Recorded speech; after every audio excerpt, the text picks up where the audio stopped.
हे राम। हाँ प्यारे मित्रों, जीवन में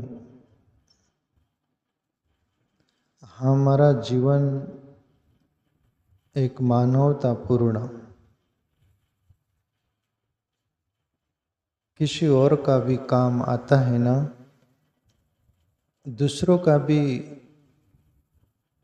जीवन हमारे लिए काम आता है। ये एक प्रकृति का नियम है और ये बिल्कुल तथाता है। तुम जैसे किसी के बारे में जैसा सोचोगे वैसे ही सामने वाला सोचेगा। तुम अपन किसी के बारे में यदि बुरा सोचते हैं ना, तो सामने वाला भी बुरा ही सोचता है अपने बारे में। तुम अपन किसी के बारे में भला सोचते हैं ना, तो वो भी अपने बारे में भला ही सोचता है। अपन परोपकार किसी पर करते उसकी जिंदगी देखकर भले के लिए, तो वो भी अपने लिए अपनी जिंदगी का सोचकर अपने लिए वो वैसे ही एक्शन करते हैं।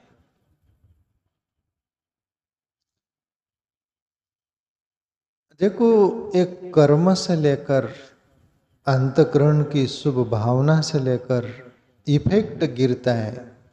अभी वो कैसे, एक मैं दृष्टांत छोटा सा लेना चाहूं। एक कबूतर एक पेड़ पर बैठा हुआ है और वो पेड़ था, नदी किनारे ही पेड़ था। कबूतर बैठा हुआ है और नदी पानी बह रहा था। तो उस जल में चिट्टियां जो थी ना, चिट्टी मूंगी कीड़ी जो आप बोलते हैं ना, चिट्टी, समझ रहे हैं ना, वो चिट्टी पानी में बहकर जा रही थी। थोड़ा बहाव था, वो बहुत कोशिश कर रही थी कि मैं किनारे लग जाऊं और बाहर चली जाऊं, नहीं तो इस पानी में मेरी मौत हो जाएगी। और ये कबूतर ऊपर से देख रहा होता है।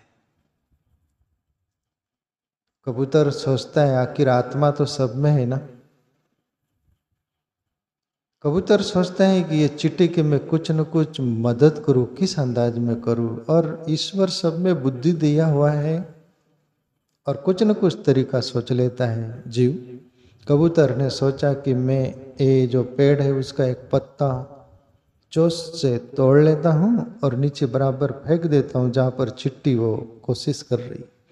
और कबूतर ने वहीं पर वो पत्ता फेंक दिया और डूबती हुई को तिनके का सहारा, जो बोलते हैं ना, कोई डूब रहा है तो ये घास का तिनका भी आ जाए तो उसको पकड़ कर तैरना चाहता है। ऐसे ही चिट्टी को हुआ। चिट्टी उस पत्ते पर कोशिश करके आ गई है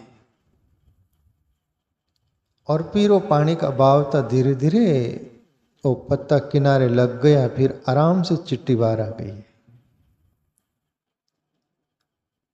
अभी आपको समझ रहे हैं ना, कबूतर नेक का काम किया ना, मानवतापूर्ण पशु है, पक्षी है, फिर भी परोपकार किया ना चिट्टी पर, तो चिट्टी भी उसके लिए क्या की ये भी समझने जैसा। उस पर से अपन सब मानव समझ सकते हैं। एक पशु पक्षी भी इतना परोपकार करके उसका भी परिणाम होता है, तो तुम अपन मनुष्य है, अपन यदि असल में सच में ऐसे किए तो क्यों ना होगा, होगा। तो हुआ ऐसा, एक बहेलिया यानी शिकारी कुछ शिकार के लिए आता है, तो ऊपर देखा उस पेड़ के नीचे बैठ गया है वो, और कबूतर को पता नहीं है कि नीचे कोई बैल या शिकारी आया है मुझे मारने पकड़ने जैसे। ओ बैठा है, पर चिट्टी देख ली उस शिकारी को, बहेलिया को, और उसके पास बड़ा बांस था। बांस से उस कबूतर को बराबर निशाना लगाकर फांसना चाहता था वो। और वो सब कोशिश कर रहा है, बहेलिया शिकारी जो था वो। चिट्टी देख ली। जब वो कबूतर बचाए तभी वो धन्यवाद से भरी हुई थी कि कितना भला है ये जीव, मेरे लिए इतना मदद किया। भलापन अंदर आ गया था, कबूतर ने जैसा भला सोचा वैसा एक चिट्ठी के अंदर। और हुआ ऐसा, चिट्ठी बोलती है कि अब चिट्ठी को तो वाणी नहीं, वो बोल सके तो वहीं से बोल देती कि सावधान, ए बहेलिया शिकारी आपको पकड़ना मारना चाहता है, पर वाणी नहीं ना उसकी।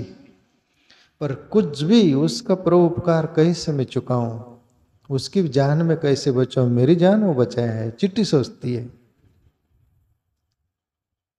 और चिट्ठी बराबर वो बहेलिया शिकारी के पास चली गई और पैर से जंगा तक चढ़ गई है, और वो बराबर सटीक निशाना लगा रहे हैं वो बांस से फांसने के लिए, कबूतर के लिए। बिल्कुल बांस के वो कबूतर के आसपास ही वो बांस पहुंच गया है उसका।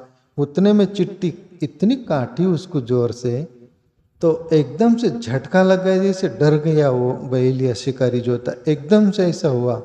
तो ऊपर भी बांस का निशाना चुक गया, नीचे भी पत्ते खड़खड़ा गए, तो और कबूतर सावधान हो गया और सावधान होकर उड़ गया।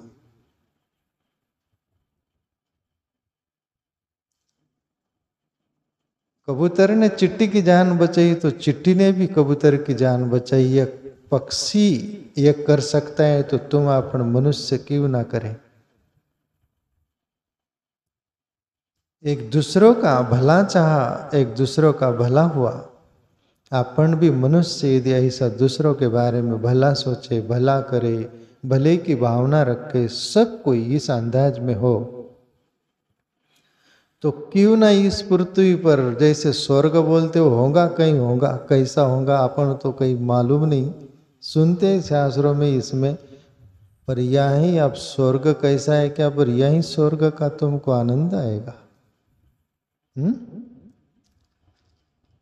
जैसे ये अपन दूसरों के बारे में बुरा सोचते, फिर वो भी कैसा बुरा सोचता है, ये भी समझने जैसा। यहाँ पर मैं कभी पहले बोला हूँ एक बार, एक सेठ था, चंदन का व्यापारी था, चंदन बिकता था, और कहते हैं कि मंदी आ गई, आ जाती है ना, मंदी आ गई तो उसके चंदन के लकड़े बिकना कमजोर हो गए।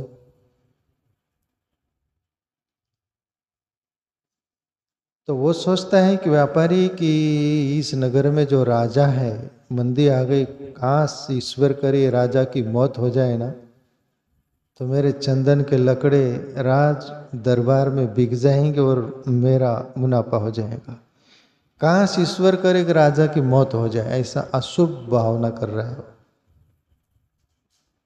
और उधर राजा पर इफेक्ट गिरा, राजा महल में बैठा है, राजा के अंदर भी मीटर चला, काश ये सेठ चंदन का व्यापारी है और मेरा तो राज्य है, बहुत धन कौश सब कुछ है दुनिया भर का, फिर भी ये सेठ यदि मर गया ना, तो इसका चंदन के लकड़े सब मेरे हो जाएंगे, तो मेरे राज्य में और बढ़ोतरी हो जाएंगी।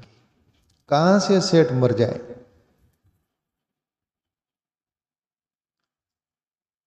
अभी जरा समझ में आ रहा है आपको। सेठ लेना देना राजा के बारे में अशुभ कामनाएं कर रहा है, तो राजा भी अशुभ कामना इफेक्ट गिरता है हृदय से। सात समंदर पार हो कि दुनिया में हो कि दुनिया के बाहर हो, तुम जिसके प्रति जैसा सोचोगे वैसा उधर भी वैसा ही। साधारण तुम फोन लगाते हो, इधर क्या बोल रहे हो वहां पर सुनाई देता है कि नहीं। हर बात कुछ भी ले लो। सेठ को पश्चाताप हुआ, अरे राजा बहुत सज्जन है, सज्जन भी था, उसके प्रति वो मर जाए मेरे धन के लिए, पैसे के लिए, ये ठीक नहीं, मैं जाकर माफी मांग लेना चाहिए। सेठ बोलता है। आत्मा ग्लानि से भर गई, मन भी दुखी हो गया सब, और बड़ा शोक भरा हुआ सेठ जाता है राजा के महल में, बोलता है मालिक माफ करना। राजा भी ये सोच रहा था वहां कि कहाँ बेचारा सेठ अपना चंदन का व्यापार लकड़े वो सब बेचता है, मैं क्यों उसके, मैं भी माफी मांग लूँ उससे। ये जैसा इधर हुआ वैसे वो राजा भी सोच रहा है मैं भी चलूं और उससे माफी मांग लूं। दोनों सोच रहे थे, दोनों की सोच बदली, पहले बुरी बाद में अच्छी। राजा भी और सेठ को गले लगाते हैं, दोनों गले से लगाते और दोनों एक साथ बात करते हैं कि मैंने आपके प्रति गलत सोचा। वो भी बोले मैंने भी सोचा, आप मुझे माफ करो। ये बोलते हैं वो माफ करो। दोनों माफी मांग रहे हैं। ये एक साथ घटना घट रही ना, कितना इफेक्ट गिरता है। तो ऐसे ही अपन मनुष्य किस अंदाज में कामनाएं करते हैं दूसरों के प्रति, वही अपने को फसल काटना पड़ेंगी प्यारे मित्रों।